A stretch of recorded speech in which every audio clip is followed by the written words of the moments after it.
I inherited my parents' old house about a year ago. As a single guy in his mid-20s, this was quite a windfall. My mom had died of a stroke in the upstairs bedroom, a room I kept mostly locked up. I never knew my dad. He split before I was born, but the house was something he left to my mom before disappearing. It was a house that had been in his family for generations, and it was the only piece of my father that I had left. My grandparents have been dead since before I was born, and my father was an only child. That being said, there was no real family to inherit the family estate, except for my mother and I. As an only child myself, my father had never really got around to siring any other brothers or sisters for me. I had never really wanted for much.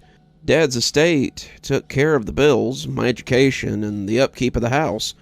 I always kind of wished he had stuck around if he'd gone that far, but I suppose it had finally caught up with him. Mom always said that Dad was an eccentric, a scientist who studied weird stuff for a research facility, and whatever he did must have paid well, because I'd made it all the way through college without even touching the trust fund that Mom had set aside for me. And now, I had an 8-bedroom, 3-bath mansion in need of some serious renovations. I decided to start with the attic.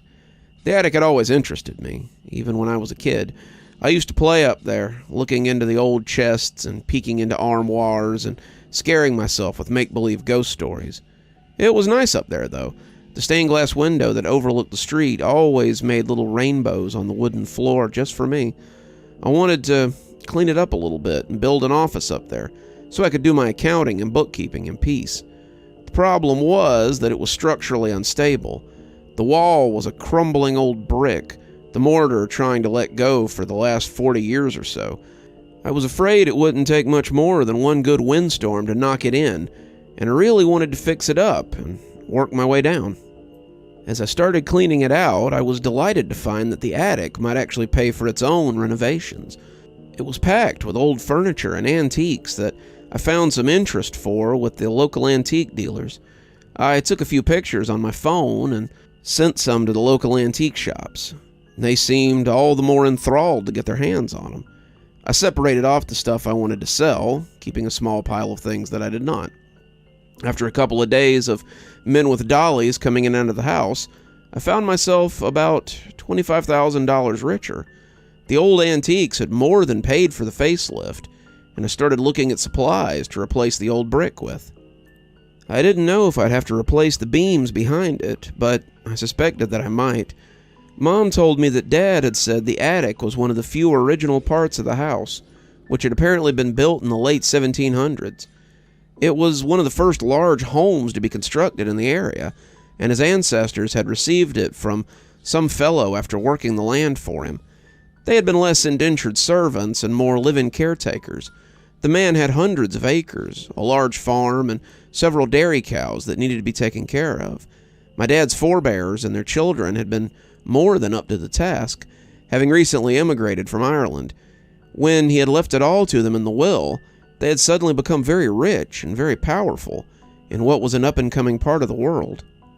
That would make the attic nearly 300 years old, and the fact that it was still standing was a marvel in of itself. I had talked with a friend of mine who was a member of code enforcement for the city, and he had said to be careful when I started taking down the bricks. He said he was pretty certain they weren't load-bearing, but if the attic was as old as I had said, then it would be an accident waiting to happen. I'd been up in the attic during all kinds of weather, and I'd never seen it so much as sway in the wind. Whoever had built it had done some amazing work, and had actually built it to last. As I set to work taking down the first of the bricks, I did so with an ear out in case I needed to run. I had barely set my hammer to work when I saw something sticking out between a loose brick.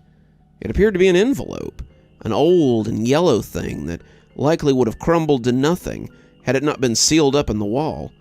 I reached out for it, wiping masonry dust off of it as I looked at the front. It was signed, "To my child," from Marcus Krim, and it was dated 1934.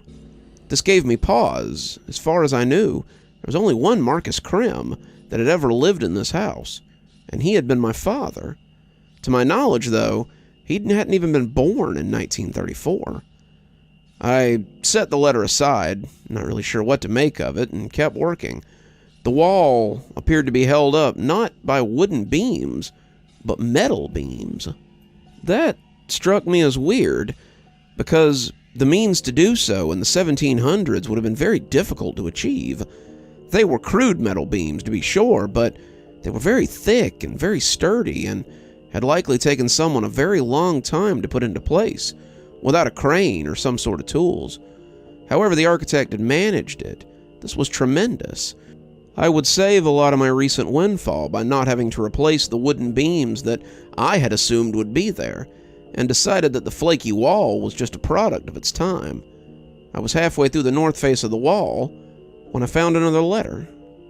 The front of this one read, "To my child, from Marcus Krim, 1984.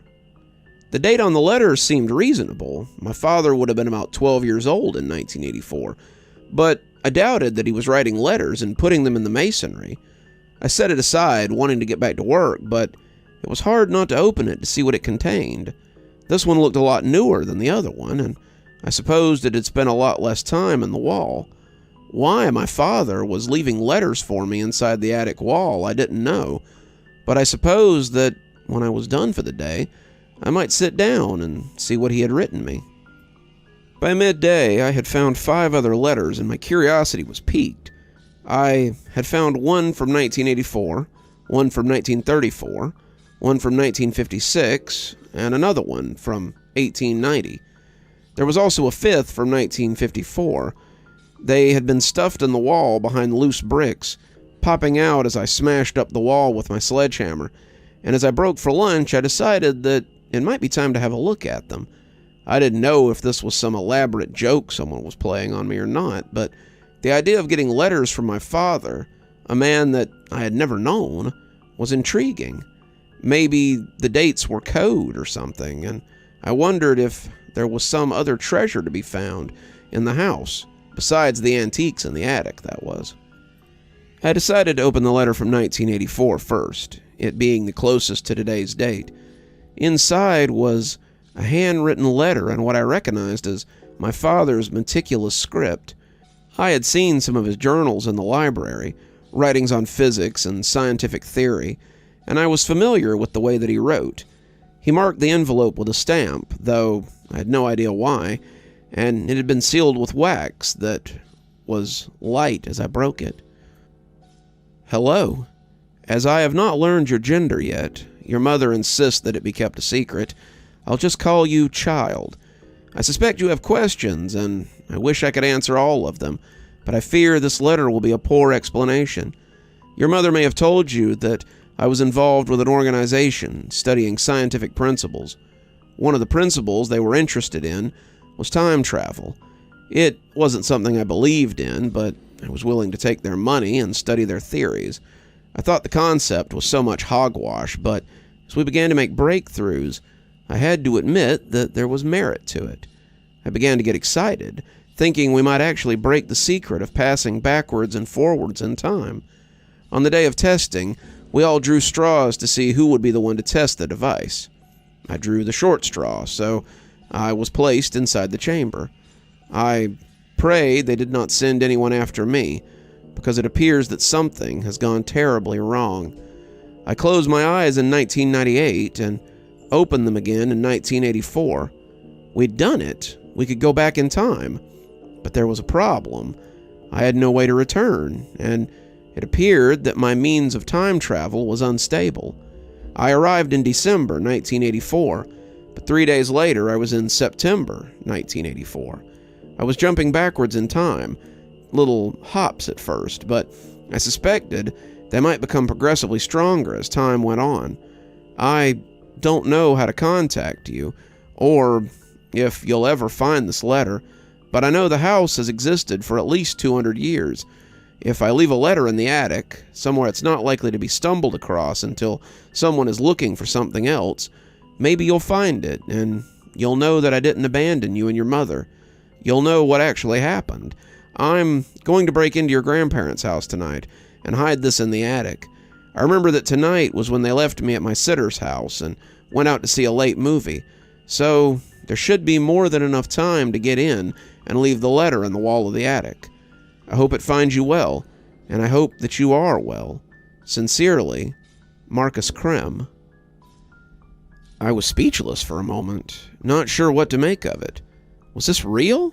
I'd known my father was a little eccentric. Mother said he towed the line between genius and crazy, but this was out there.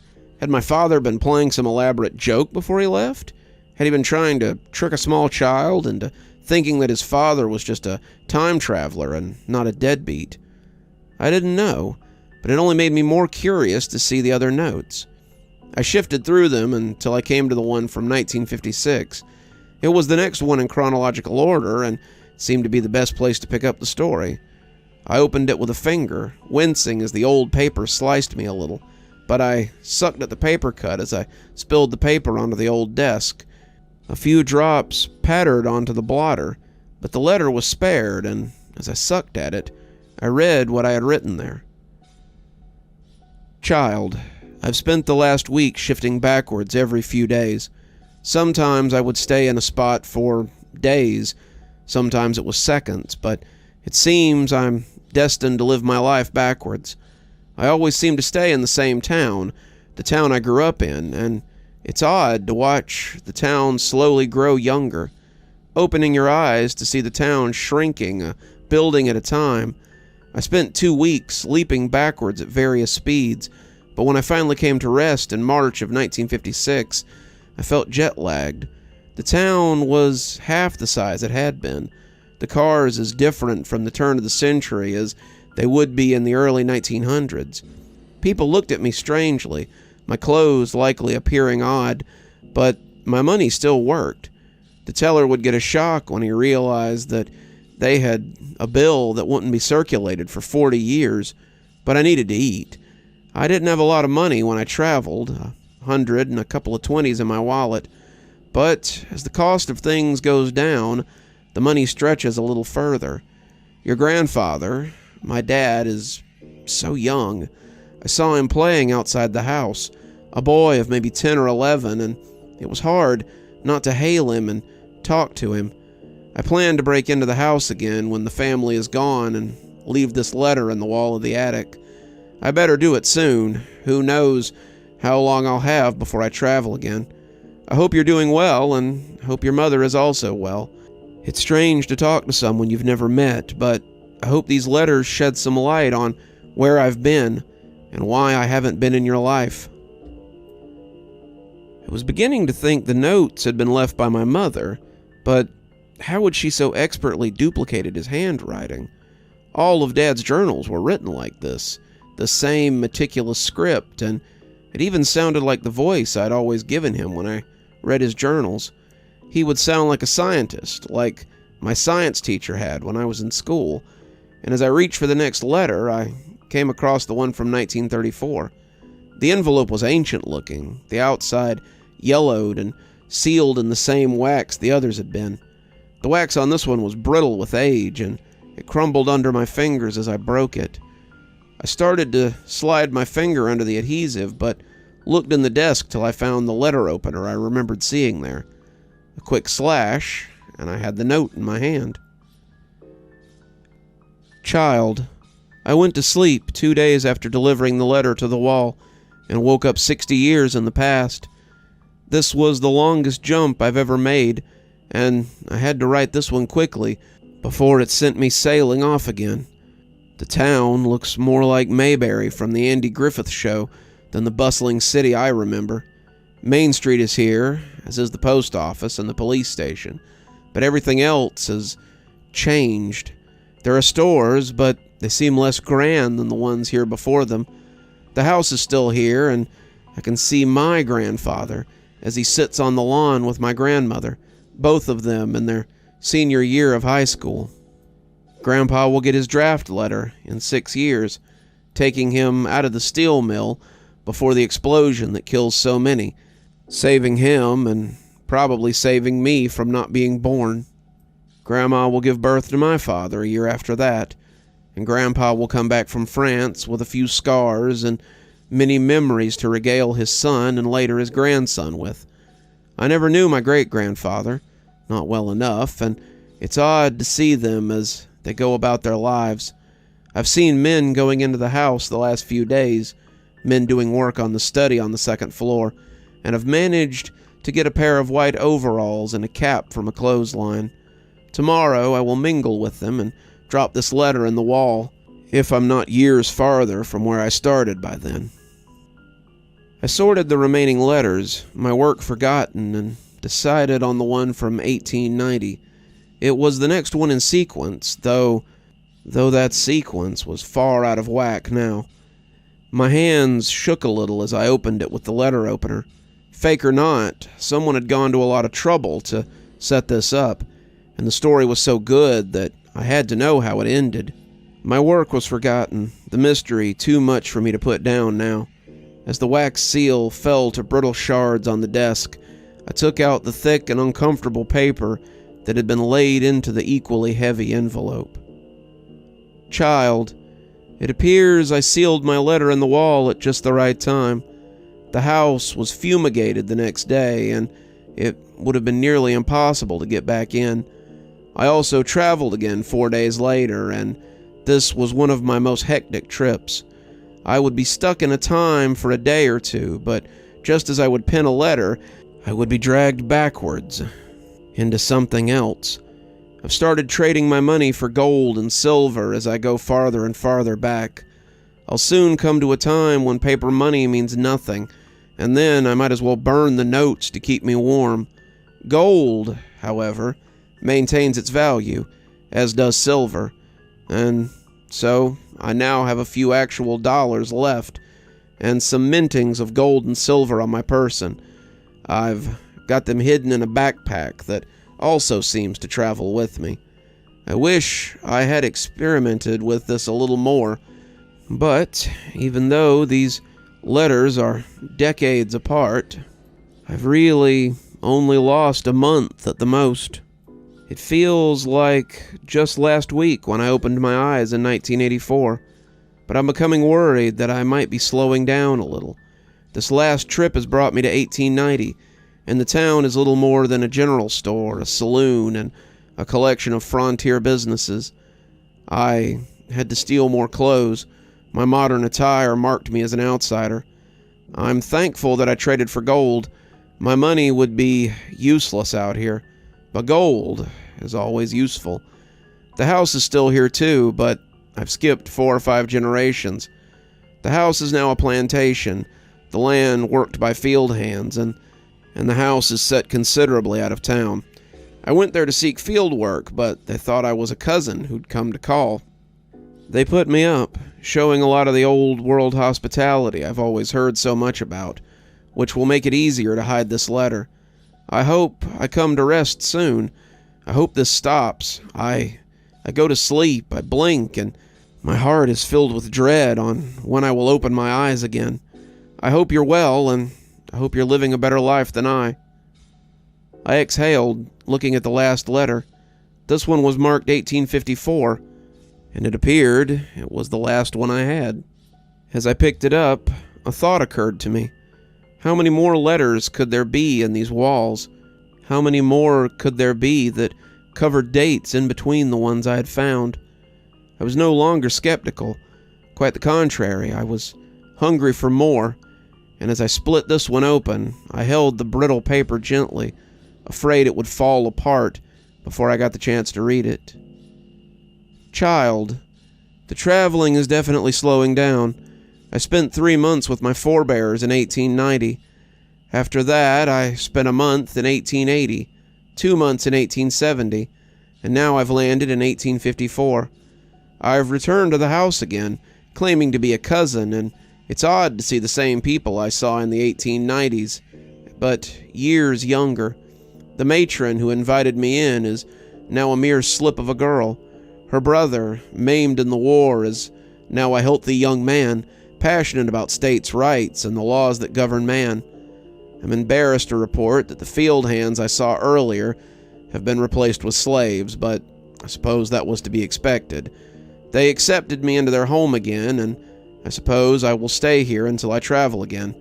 I hope you are well, and I hope you do not hate me too much." That was it, but I felt like I knew where I could find other letters. It was late into the night when all the bricks were torn down, and I looked amongst the rubble for any signs of paperwork. I'd started out being very careful, an archaeologist looking for old bones, but after hours of fruitless plinking, I began to level the walls with abandon. I no longer listened for the groans of old boards or the crash of the ceiling. The iron bracings had held the attic up this long. They would do it a while longer. I searched and searched, looking for something, and when I saw metal glinting beside a bracing, I went to it and found a lockbox made of rusted old iron. It was a relic, the metal so old it had begun to disintegrate in places, and I was careful as I knocked the lock off and pulled at the lid. I didn't think it would open for a terrible moment, but as it squealed apart like a funhouse door, I saw a tube inside with a wax cap at the end. Someone had written 1775 on the outside, and I opened it carefully as I dumped the fragile paper out beside the rest. If the paper from the last one had been fragile, then this one was almost elven. It felt like skin, and it was so thin that I could almost see through it. The ink was thick and flaky, clearly done with a real pen, and as I read it, I realized I had come to the end, or maybe the beginning. Child, 1770. I've come back as far as I'm able. The last year was a series of travels, back and back and back. Sometimes I might get as much as a week in one time, but usually it was hours. It seemed, however, that I have come to rest at last. I've been living on the land that will one day be our family home, and I realized that there is no old benefactor waiting for us to come and settle here. The land is still mostly trees, but I've come to the spot where our house will soon stand. I went into town, the closest town I could find, and purchased it for what I would consider a pittance. The man at the trade office seemed surprised by the amount of gold I had on my person, but it would seem like nothing to someone from our time. I had co-workers who had begun to lay gold back for the coming millennium, sure that the banks would crash and the money would be useless, but out here, money is nothing more but paper and ink. I was able to buy 100 acres and secure enough supplies to build the house and start the farm. I've shown them how to make metal beams, something that I took for granted in my world of metal and glass. The house will be strong, no wooden beams to break and bend, and I secured enough strong backs to help me build it. 1773. The construction is done for the most part. The attic was difficult to build with their current level of technology, but I think they did okay. The house looks just like it always has, and as we set up the barn and the fields, I have begun to loan money to those who are in need. The interest alone has made me wealthy and have become quite well known in the area. The workers I've hired have settled land nearby, and I believe they are establishing the town that will one day encompass this house. 1775. I've lived here for 5 years and have not traveled once in all that time. I think perhaps whatever moved me has dissipated, and I'm now here for good. The town is doing well. They've established a general store and are now a steady trade route on the road west. I have men who work the land for me, who tend the cows and the sheep as I sit in my mansion and rake in the profits. Life is good, but I am aware of what is to come. I'm no fool, and I know where this path will take me. 1780. I saw them today. They came to the house, asking for work. My 8 times great-grandfather came onto the porch with his hat in his hand and begged me for a job. He said his wife would be happy to be my cook, and his children would help with the land. That sounded fine to me. Most young men who helped me build the house and work the land have gone to fight in the Revolutionary War, and have been struggling to keep up with the chores around here. Thomas has 10 children, a good Irish Catholic family, and the youngest is old enough to help with the day-to-day affairs of the farm. I agreed to hire them on immediately. I am the generous benefactor my family legend speaks of, and I will be dead in the next 15 years. I may have stopped traveling, but I can feel my body aging faster than it should. 15 years is a long time, but I'm sure it will seem like no time at all to me. 1785. The war has been over for 2 years, but a lot of the men who went to fight haven't come back. I'm going to finish this letter and put it in the attic while I still have the strength to do so. I'm barely 50, but I look like a man in his 70s. I can barely make it up the stairs on a good day. I don't know how I will live another 10 years, but I know that if I don't get this on the wall, it may be my last chance. It's sobering to realize that I am the one who's responsible for my family's wealth, the one who made it possible for those who come before me to live in relative ease, but I suppose that's the way of it. If you ever find this, I hope you won't hate me too much. It was not my intention to leave you, but I see now that I would have likely been a terrible father. My work held too much of my attention to ever take you to a baseball game or sit with you and spend an afternoon on the couch. I would have neglected you, and for that I am sorry. This, it appears, is my gift to you. Use it well. You never know when you might be called upon to make your own history. I love you, and I hope you are well. Yours always, Marcus Krim. I sat at the desk and just looked at the collection of letters. It was my dad. He had built the house. He had set our family up. Then he had died without telling them who he was. It was unthinkable, and I realized I had no way to prove any of it. There would be no records going back that far.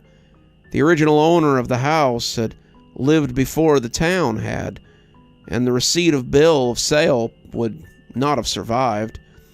I suddenly wished that Mom was here. She would have wanted to see the letters and would have likely believed them without question. I wished a lot of people were still there, but there was no one to substantiate these claims. I wondered if this was how Dad had felt as he walked to town to begin building his house. Had he felt so utterly alone, knowing that his only real family was still 10 years away in a place that he had never seen? I felt so alone, so utterly desolate, and I sat there looking at the letters and thinking until the sun made rainbows through the stained glass. As I did, I saw them fall on something I had missed. It was wedged far in the back, behind one of the braces, and I walked towards it like it might bite. It was another tube, this one carefully placed so that it wouldn't be jostled or broken when the time came for repairs. I opened it, and inside was a beautiful oil painting of a man sitting in the parlor downstairs. The blues looked a little different, the curtains in the style of the late 1700s, but the man sitting in a wingback chair was someone I knew. I'd seen his picture before, but he had traded his white coat for a dark, rich suit. His hair was short, more orderly, and he'd grown a mustache. But I would have known him, even if he had a beard. It was my dad, and I knew what I would find when I carefully flipped the painting over. Marcus C. Rim, commissioned 1774 by Warren Fritz. It's framed downstairs now, as are the letters Dad left to me. I think I cherish them more than the house, as well as the knowledge that Dad never really left us. He's always been here, making sure our way was smooth from a gap of generations. You're still here. Thanks so much for joining us for tonight's spooky tale. If you'd like a little bit more spooky in your life, why not click on one of the videos that appears at the end of our story, or maybe head on over to one of our playlists where you can get your fill of spooky content. If you like your spooky a little more tactile, I've got a new book that's come out. If you'd like your own copy, there's a link below in the description where you can get your own copy of my spooky book. If you like what you see here on the channel and think you might like to support in a more monetized way, then why not come over to Patreon or become a member on YouTube? Speaking of, let's go ahead and thank our members now. Thanks to Civ Garstad and Unicorn Hollow for being our spooky ghost contributors. Thanks to Janet, Lee Kendall, Saikat, Ronda J, Sue Casper, and Valinator for being our spooky skeleton tier contributors. And thanks to Hi Stacy, Winter, Xaronan, Stephanie Carrington, Tyler Parker, Cinnamon Fox, Sarah ASMR42, Grim Reaper, and TomBoiTopUwU for being our Ghostly Reader tier contributors. And a special thanks to Grim Reaper, who appears to have subscribed not just on YouTube, but also on my Patreon. Thanks, everyone. We just couldn't do the show without you, and your support is always appreciated. If you'd like to support the channel, then come on down to Patreon, or become a member on YouTube. Spooky Skeleton tier contributors, that's our $5 tier, get their spooky 12 hours early, at 8:30 a.m., as opposed to 8:30 p.m., my time, of course. And while Ghostly Reading is only a tier that's available on Patreon, you get a signed copy of my book anytime I write one, on your doorstep in hopefully a timely manner. If you'd like a book, we have many on Amazon. I've got links below if you'd like to follow those. Should get you to my page so you can buy any one of my 8 books I believe we're up to now. I'm sure they'd look really nice on your shelf, and I'll sign them for you if you can find me out in the wild. And as always, thanks for stopping by. Dr. Plague, signing off. Have a wonderful evening.